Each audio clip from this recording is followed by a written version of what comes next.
এক ব্যক্তি ছিলেন যিনি পুরো 70 বছর ইবাদত ও ধার্মিকতার জীবন কাটিয়েছিলেন, কিন্তু একদিন শয়তানের ধোঁকায় তিনি এক নারীর প্রলোভনে পড়ে 7 দিন 7 রাত পাপ করলেন। হুঁশ ফিরতেই তিনি ভীষণ লজ্জিত হলেন এবং তাওবা করার ইচ্ছা নিয়ে পথে বেরিয়ে পড়লেন। হাঁটতে হাঁটতে তিনি একটি খাবার বিতরণের স্থানে পৌঁছালেন, যেখানে 12 জন দরিদ্র মানুষ শুয়েছিল।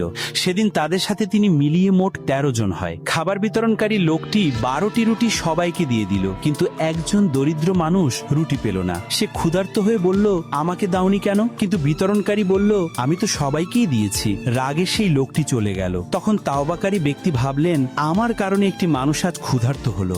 নিজেও ক্ষুধার্ত থাকা অবস্থায় তিনি নিজের রুটিটি সেই দরিদ্র লোকটিকে দিয়ে দিলেন। সারা রাত না খেয়ে তিনি কষ্টে থাকলেন, আর ক্ষুধার মধ্যেই পরদিন সকালে তার মৃত্যু হলো।